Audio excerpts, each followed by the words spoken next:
Very good morning, dear students. Myself, Dr. Avnish Sharma, Associate Professor in MLB Government College, Bhilwara. हम लोग chemical bonding का chapter शुरू कर चुके थे। एटॉमिक स्ट्रक्चर हमने कंप्लीट कर लिया था और केमिकल जो बॉन्डिंग था उसके अंदर भी वैलेंस बॉन्ड थ्योरी हमने कंप्लीट कर ली थी। उसकी लिमिटेशंस के बारे में, उसके जो वेव फंक्शंस हमें मिले थे, आयनिक एंड कोवेलेंट वेव फंक्शंस, वो सब हम पढ़ चुके थे, तो मैं उसको रिपीट नहीं करूंगा यहाँ। और जो लास्ट टर्म हमने शुरू किया था वो था संकरण। तो एक लाइन जरूर मैं रिपीट करूंगा कि संकरण एक अवधारणा है। इसको मैं बार बार कहता हूं कि संकरण एक अवधारणा है। संकरण के बारे में मैं पढ़ना शुरू कर दिया था और ये मैंने बताया था आपको कि संकरण के अंदर लगभग समान ऊर्जा के जो कक्षक हैं वो आपस में इंटरमिक्सिंग करके उतनी ही संख्या में एकदम समान ऊर्जा के, दोनों में फर्क है। एक तो था लगभग समान ऊर्जा के और एक है एकदम समान ऊर्जा के। तो लगभग समान ऊर्जा के कक्षक मिलकर आपस में एकदम समान ऊर्जा के उतनी ही संख्या में संकरित कक्षक बनाते हैं। इस जो कॉन्सेप्ट है इसको हम संकरण कहते हैं और जो कक्षक बनते हैं उनको संकरित कक्षक कहते हैं। संकरित कक्षक ज्यादा दिशात्मक होते हैं और जो जितना ज्यादा दिशात्मक होगा वो उतना ही प्रबल बंध बनाएगा, ये भी हम जानते हैं। संकरण में हमने शुरू कर दिया था, हमने आपको sp3 हाइब्रिडाइजेशन, sp2, sp, ये 3 हाइब्रिडाइजेशन जो संकरण थे उनके बारे में हम जान चुके थे।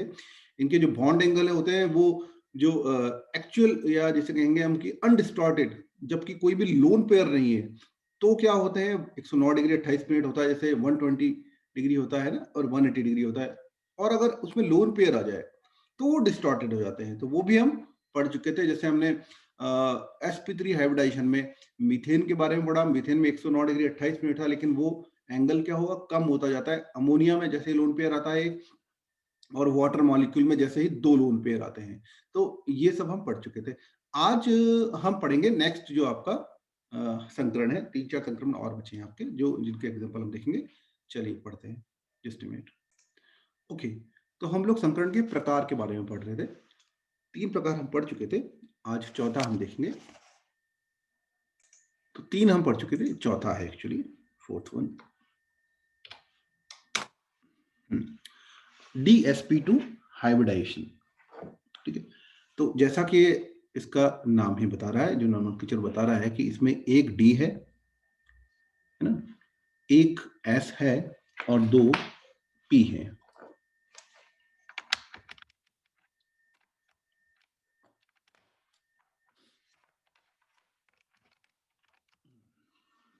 हाँ, एक D है, एक S है, 2 P इसमें ऑर्बिटल हैं जो मिलकर के संकरण कर रहे हैं।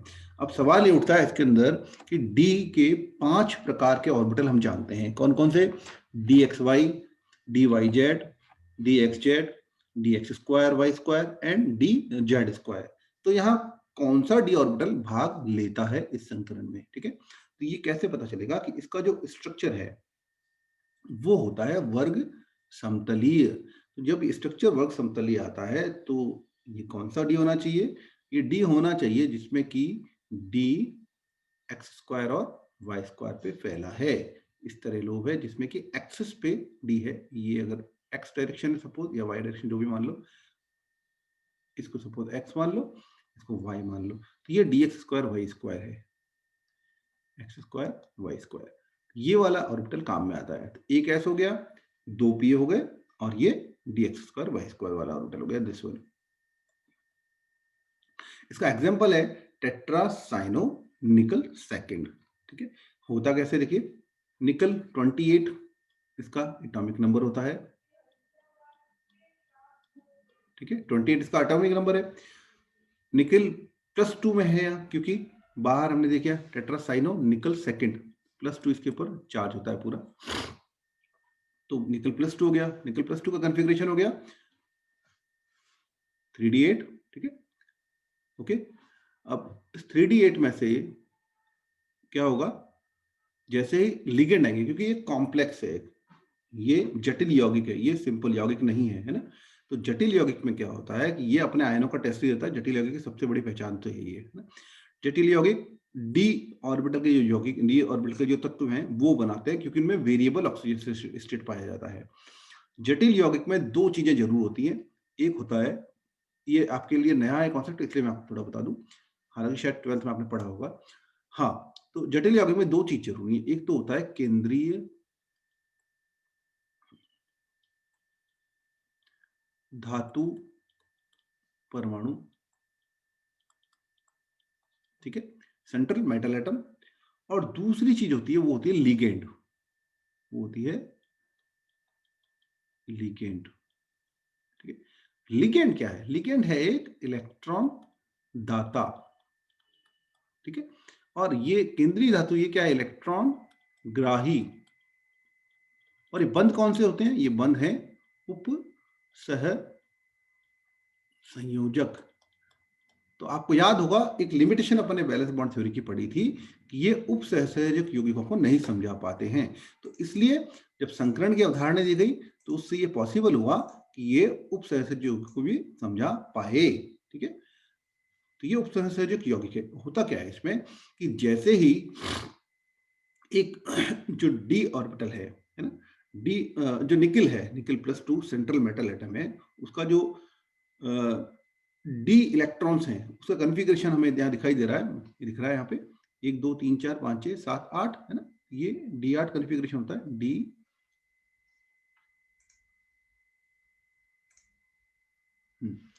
तो ये D8 कन्फिग्रेशन है निकल का, सपोज D8।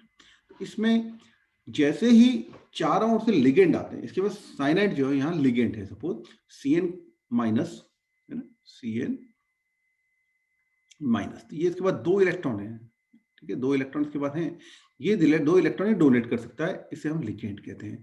तो जैसे ही साइनाइड चारों ओर से आता है निकल के, तो निकल में क्या होता है कि जो इलेक्ट्रॉन ये अनपेयर्ड थे, ये इधर जंप करके और पेयरिंग कर जाएगा, ठीक है, इधर पेयरिंग कर जाएगा और क्या करेगा, एक खाली डी ऑर्बिटल यहाँ पे उपलब्ध करा देगा, ये वाला। और ये डी ऑर्बिटल कौन सा होगा? dx2 y2, क्योंकि वो यही वो सिचुएशन है जबकि चारों ओर से जो साइनाइड आए वो ज्यादा से ज्यादा इंटरेक्शन कर पाए, ठीक है, एनर्जी, तो इसको एनर्जी मिलती है यहाँ पर, और वो एनर्जी काम आती है इसकी पेयरिंग में, ठीक है, पेयरिंग से डिस्टेबलाइजेशन बढ़ता है ना, तो उस डिस्टेबलाइजेशन को कंपनसेट करने के लिए साइनाइड अपनी एनर्जी देता है। तो साइनाइड से एनर्जी जो मिली, साइनाइड के आने से, लिगेंड के आने से, तो ये इलेक्ट्रॉन का पेयरिंग हो जाता है। जैसे इलेक्ट्रॉन का पेयरिंग होगा तो ये तो 4 हो गए, ये जो डी ऑर्बिटल है, ये एक ये एस ऑर्बिटल ds और 2 ये p ऑर्बिटल, ठीक है, ये मिलकर के 4 dsp2 हाइब्रिडाइज ऑर्बिटल बनाते हैं, ठीक है, क्लियर। एक बार और तो बता देता हूं, जब साइनाइड चारों ओर से आता है, 4 लिगेंड साइनाइड के जुड़ रहे हैं, ये कंपाउंड है टेट्रासाइनो निकल सेकंड, ठीक है, निकल +2 कॉन्फ़िगरेशन में है, जिसमें कि D8 कॉन्फ़िगरेशन है, D8 इलेक्ट्रॉन हैं। जब साइनाइड आता है तो एक इलेक्ट्रॉन जंप करके पेयरिंग कर लेता है, ये जटिल कंपाउंड है, ये सिंपल कंपाउंड नहीं है, ठीक है, तो इसमें अनपेयरिंग नहीं होगा, इसमें पेयरिंग हो रहा है ड्यू टू साइनाइड लिगेंड। ये यहां हमें चाहिए वेकेंट ऑर्बिटल, खाली ऑर्बिटल चाहिए जिनमें कि साइनाइड अपने इलेक्ट्रॉन डाल सके, क्योंकि ये कोऑर्डिनेशन बॉन्ड बना रहा है, ये सहसंयोजक बंध नहीं बना रहा है ना, उप सहसंयोजक बंध बन रहे हैं यहाँ पे। यहाँ इलेक्ट्रॉन जंप किया, ये हो गया, 4 dsp2 हमें मिल गए। जो dsp2 है उनकी स्ट्रक्चर कैसी होती है? इस तरह होती है। अगर निकल सपोज ये है तो ये dsp2 इस तरह होगा, 4 dsp2 इस तरह होंगे। और साइनाइड अपने क्या करेगा? साइनाइड अपने 4 जो जोड़े इलेक्ट्रॉन है वो 1 2 3 4 इन चारों dsp2 में डाल देगा, और ये p हमारे पास खाली है और ये d बढ़े हुए हैं, तो ये होता है sp3 d dsp2 hybridisation, okay.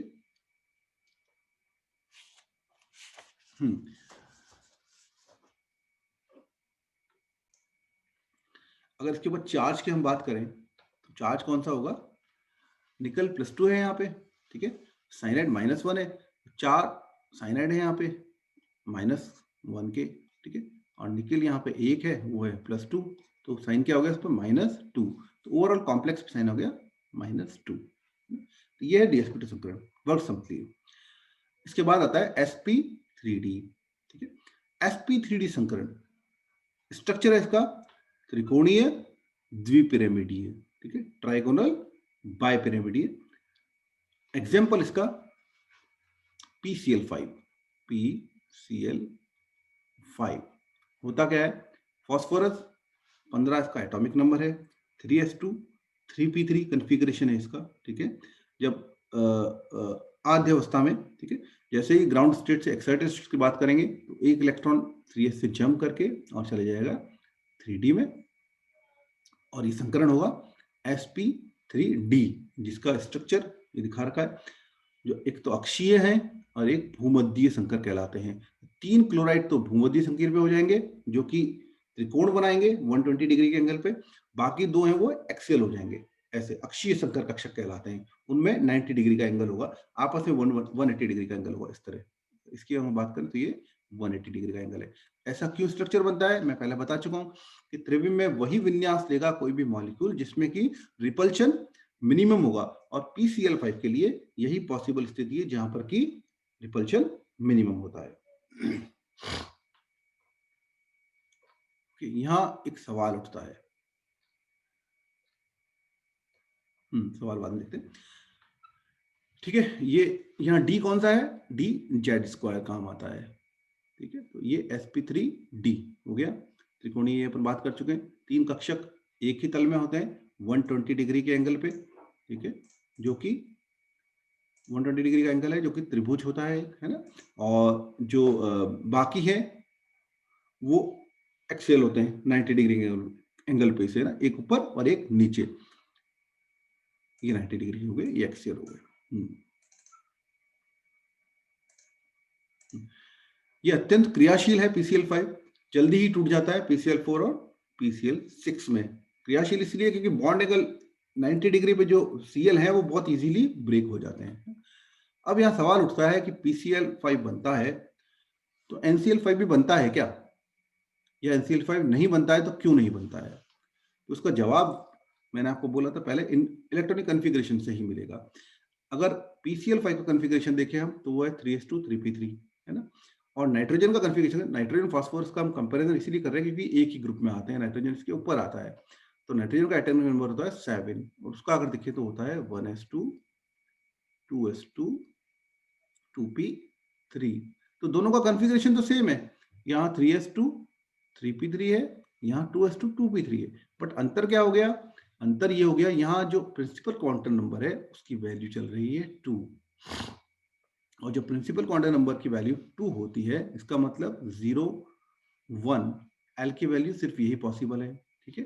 इसका मतलब एस एंड पी, एल की वैल्यू यहाँ पर 2 पॉसिबल नहीं है, जो कि डी होता है। तो डी ऑर्बिटल यहाँ अवेलेबल नहीं होते हैं। डी ऑर्बिटल अवेलेबल नहीं है तो ये 3s का इलेक्ट्रॉन जाएगा कहाँ, उसको जाने की जगह नहीं है, इसलिए वो NCl5 नहीं बनाता है, sp3d संकरण नहीं देता है। ओके, नाउ नेक्स्ट, ये sp3d था AB5 टाइप का, जिसमें कि A एक परमाणु है और B 5 परमाणु से जुड़े हुए हैं। नेक्स्ट सी में AB4 टाइप का देखिए, जो है SF4, ठीक है। इसका जो स्ट्रक्चर होता है वो विकृत चतुष्फलकीय होता है। तो सल्फर का कॉन्फ़िगरेशन है 3s2 3p4, ये सल्फर तो 16 होता है, सॉरी टाइपिंग एरर। हाँ, तो 3s2 3p4, तो 2 इलेक्ट्रॉन 3s2 में है, बाकी 3p4 में है, ठीक है। जैसे कार्बन नाइट्रोजन ऑक्सीजन आता है, नाइट्रोजन की फैमिली फास्फोरस हो गई, ऐसे ही ऑक्सीजन की फैमिली सल्फर हो गया, है ना। तो सल्फर में अब एक इलेक्ट्रॉन वही जंप करेगा और यहाँ चले जाएगा, यहाँ से करेगा जंप 3p से और इसमें चले जाएगा एक इलेक्ट्रॉन, तो हो गया 3s2। 3 इलेक्ट्रॉन हमारे पास 3p पे हो गए अनपेयर्ड, और एक इलेक्ट्रॉन हमारे पास 3d में हो गया, जो कि dz² वाले में है ना। तो ये मिलकर sp3 एंड d, ये सारे मिलकर बनाते हैं d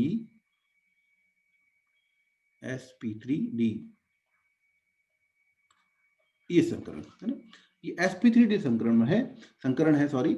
और इस संकरण में देखिए क्या हुआ है, इसमें हमारे पास क्या हुआ है, लोन पेयर आ गए हैं। लोन पेयर कहाँ है, एक ये लोन पेयर है। इस लोन पेयर के कारण इसका स्ट्रक्चर था, ऊपर हमने देखा समतल त्रिकोणीय बायपिरामिडली, वो बदल जाता है और वो कुछ इस तरह का हो जाता है, ठीक है। इस स्ट्रक्चर का जो है ये विकृत चतुष्फलकीय टाइप का है, और कारण इसका यही है कि सल्फर के पास में यहाँ पर हमें एक लोन पेयर दिख रहा है, 4 बॉन्ड पेयर है और एक लोन पेयर है। Now next AB3 type. AB3 type molecule, इसका एग्जांपल है ClF3। तो अगर क्लोरीन की बात करें तो क्लोरीन तो एक हैलोजन है, सारे हैलोजन का कॉन्फ़िगरेशन होता है NH2 NP5। जब बात आ रही है क्लोरीन की तो यहाँ पर N इक्वल टू हो जाता है 3, तो 3s2 3p5 कॉन्फ़िगरेशन है इसका ग्राउंड स्टेट में। जब एक्साइटेड स्टेट होगा तो एक इलेक्ट्रॉन जंप करेगा, डी में चले जाएगा, इलेक्ट्रॉन पी से जाएगा क्योंकि नियरेस्ट यही है ना, डी में चले गया, डी खाली पड़ा है इसके पास, यहाँ पे एक डी में चले जाएगा। ये पांचों मिलके sp3d, ये पांचों मिलके बनाएंगे 5 sp3d हाइब्रिडाइज ऑर्बिटल, जिनमें से हमारे पास दो में क्या है, लोन पेयर हैं। ये दोनों लोन पेयर हैं। अब दो लोन पेयर आ गए, पहले एक भी नहीं था जब हम बात कर रहे थे PCl5 की, फिर आए SF4 जहां एक लोन पेयर आ गया। अब क्या ClF3 जहां पर दो लोन पेयर आ गए। जैसे ही दो लोन पेयर आते हैं तो ये और डिस्टॉर्टेड हो जाता है और अल्टीमेटली इसका जो स्ट्रक्चर है वो टी टाइप हो जाता है। ये इसका स्ट्रक्चर नजर आ रहा है जिसमें क्लोरीन के पास में हमारे दो लोन पेयर यहाँ नजर आ रहे हैं। ठीक है, ये लोन पेयर है ना, ये क्लोरीन ट्राइफ्लोराइड है, तो टी शेप इसका हो जाता है। नेक्स्ट इसी के अंदर sp3d में अगर हम XCF2 को देखें, एक इलेक्ट्रॉन आ जाएगा, एक एक करके इलेक्ट्रॉन बढ़ रहा है। देखिए पहले 3 इलेक्ट्रॉन थे पी के अंदर, फिर 4 हुए, फिर 5 हुए, अब 6 जीनोन क्लोराइड। तो XCF2, तो Xc यहाँ पर 54 एटॉमिक नंबर है। तो ये जितने भी इनर्ट गैसेज हैं उन सबका क्या होता है, हीलियम को छोड़ के NH2 NP6। ठीक है, और यहाँ N इक्वल टू 5 अगर हम जीनोन की बात कर रहे हैं तो यहाँ पर क्या है, खाली क्या है हमारे पास, सिर्फ एक डी ऑर्बिटल खाली है बाहर, बाकी तो खाली है नहीं। ठीक है, तो क्या होगा यहाँ पर, फिगर गलत रिपोर्ट कर रहा है, I am sorry for that. यहाँ पर क्या होगा, एक इलेक्ट्रॉन जंप करेगा और यहाँ से यहाँ जाएगा। ठीक है, ये पेयरिंग में ही रहेगा, ये पेयरिंग में ही रहेगा, ये इलेक्ट्रॉन जंप करके यहाँ आ गया, ये खाली है, वेकेंट है, ये भी वेकेंट है ना? और ये सारे मिलके sp3d हाइब्रिडाइज ऑर्बिटल बनाएंगे, जिनमें की 3 तो हमारे पास लोन पेयर हैं और 2 हमारे पास बॉन्ड पेयर होंगे। ठीक है, बॉन्ड पेयर कौन कौन से होंगे, जो भी ये सिंगल जिसमें अनपेड इलेक्ट्रॉन है। तो ऐसे करके जीनॉन फ्लोराइड बनाता है, जिसमें जो इनका मिनिमम रिपल्शन वाला है वो यही पॉसिबल है कि जीनॉन की जो लोन पेयर हैं वो इस तरह व्यवस्थित हो जाएं समतल त्रिकोण में, और जो फ्लोराइड है, फ्लोरीन है, वो ऊपर और नीचे जुड़ जाएं। ये करेंगे ऊपर नीचे से, तो ये हो जाएगा sp3d s ओवरलैपिंग, है ना, यहाँ भी sp3d s ओवरलैपिंग हो जाएगा। ओके, सॉरी पी और पी sp3 ओवरलैपिंग हो जाएगा, ये बॉन्ड बन जाएगा, और बाकी 3 तो ये स्ट्रक्चर हो गया हमारा लीनियर, ये रेखीय आकृति हो जाती है। नाउ नेक्स्ट हाइब्रिडेशन, अभी तो ऊपर हमने पढ़ा sp3d, जिसमें कि हमने AB के सारे स्ट्रक्चर सीखे, एक बार और रिपीट कर लेते हैं। AB5 से शुरू किया हमने, जो कि PCl5 का होता है, देन AB4 पे आए SF4 का होता है, देन AB3 पे आए हम ClF3 होता है, देन AB2 आए XCF2। सब में एक एक करके इलेक्ट्रॉन बढ़ता जा रहा है। एक एक इलेक्ट्रॉन बढ़ने से क्या हो रहा है, एक एक लोन पेयर बढ़ता जा रहा है, और एक एक लोन पेयर बढ़ने से क्या हो रहा है, जो स्ट्रक्चर था वो डिस्टॉर्टेड होता जा रहा है। हम चले थे समतल त्रिकोणीय बायोपिरामिडिकल से और आ गए हम लीनियर पे। नाउ नेक्स्ट ये है sp3d2 हाइब्रिडेशन। तो जैसा बता रहा है नाम, एक S 3p और 2 d है इसमें। दोनों d कौन से हैं, dx2y² एंड dz²। ठीक है, इसका एग्जांपल है, सबसे सिंपल जो है वो है SF6। SF6 एक अष्टफलकीय आकृति रखता है। सल्फर 16 है, हम जानते हैं, केंद्रीय परमाणु वही है, सल्फर में ही इसमें हाइब्रिडेशन होगा। 3s2 3p4, ये इसके ग्राउंड स्टेट है। सपोज ग्राउंड स्टेट में हमारे पास एक हैश है और 3 पी है, हमें चाहिए क्या, 2 डी और चाहिए। तो दोनों इलेक्ट्रॉन जो हैं एस और पी के पेयरिंग वाले, वो दोनों इलेक्ट्रॉन जम करके डी में चले जाएंगे, ये भी और ये भी। इनके जाने से क्या होगा, हमारे पास 1 2 3 4 5 6 इलेक्ट्रॉन्स अनपेड यहाँ पर हो गए हैं। ये 6 बॉन्ड बना सकता है, 6 बंदी युग्म बना सकता है। तो अब क्या होगा, फ्लोरीन जिसके पास में एक एक इलेक्ट्रॉन है पी में, NH2 NP5 कॉन्फ़िगरेशन होता है, वो आएंगे और उसके बाद बंध बनाएंगे। 1 2 3 4 5 6 बंध बनेंगे। SF6 ये कहलाता है, इसकी अष्टफलकीय संरचना है ना? बॉन्ड एंगल की अगर इस पे बात करें तो दो तरह के बॉन्ड एंगल इसमें हमें दिखाई देंगे। एक तो 90 डिग्री का है और दूसरा 180 डिग्री का है। तो ये जो है इनके ऊपर और नीचे जो इनके बीच, तो 180 डिग्री का हो जाएगा, क्योंकि इसमें कोई भी लोन पेयर नहीं, तो ये बिल्कुल सिमेट्रिकल इसका स्ट्रक्चर होगा। अष्टबल्कीय ऑक्टाहेड्रल जिसे हम कहते हैं, वो इस रचना है। ऑक्टाहेड्रल इस तरह बनता है, इसमें 8 प्लेन होते हैं, इस तरह ही अगर इसको जोड़ोगे आप तो ये ऑक्टाहेड्रल इसलिए कहलाता है ना। 1 2 3 4 ऊपर और ऐसे 1 2 3 4 नीचे, तो 8 इसके प्लेन हो जाते हैं, इसलिए ऑक्टाहेड्रल कहलाता है। दो तरह के एंगल है, 90 डिग्री और 180 डिग्री। और इसमें 6 बंद युग्म और लोन पेयर इसमें एक भी नहीं है ना, इसलिए ये सिमेट्रिक है।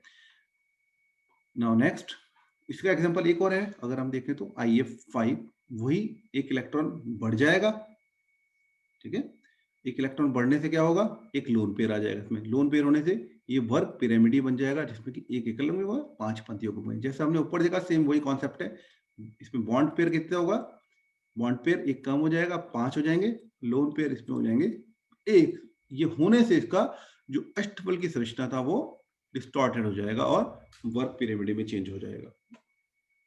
नाउ 7th, sp3d3, ये पंचभुज द्विपिरामिडी बनाता है। IF7 इसका एग्जांपल है, ठीक है। होता कैसे है देखते हैं।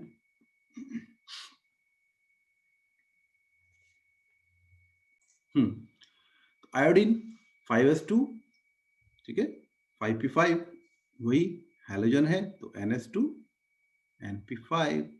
और जब हम बात करें आयोडीन की, तो N इजिकल टू यहाँ हो गया 5, ठीक है। तो ये NP5 सिचुएशन है, इलेक्ट्रॉनिक कन्फिगरेशन है इसका।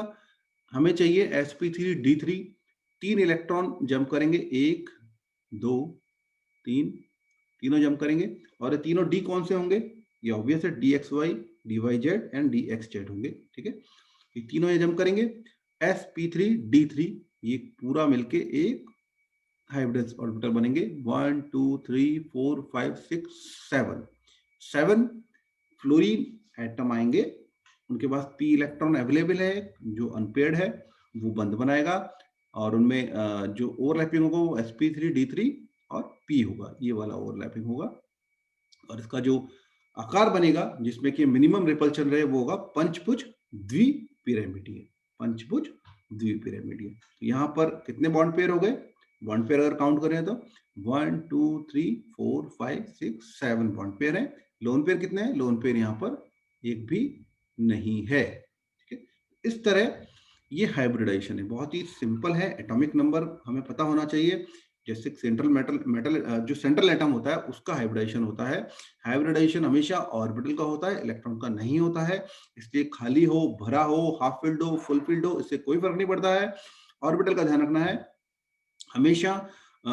ये एक अवधारणा है, ये भी मैंने बता दिया है। हमने देखा कि कहीं तो ये जंप करके बाहर जा रहा है, और एक निकल टेट्रासाइनो जो निकल सेकंड था उसमें जंप करके वो वापस पेयरिंग भी हो रही है।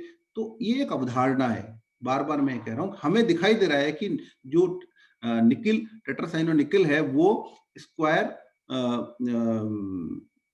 जो प्लेनर होता है, ठीक है। तो वो स्क्वायर प्लेनर अगर उसका दिख रहा है, हमें वो दिखाई दे रहा है, तो इसका मतलब उसको हमें समझाना पड़ेगा। तो समझाएंगे कैसे, उसमें 4 हमें इलेक्ट्रॉन चाहिए, 4 खाली वेकेंट ऑर्बिटल चाहिए जिनमें कि साइनाइड ने अपना इलेक्ट्रॉन डाला है, कोऑर्डिनेशन बॉन्ड वहां बन रहा है। तो ये एक अवधारणा है। तो ये सारे प्रकार थे। अब इनको थोड़ा सा हम सैमराइज कर लेते हैं। मैंने एक टेबल बनाया है, हैंडरिटन ही है। तो विभिन्न संकरित कक्षकों का बनना एवं उनका अभिविन्यास।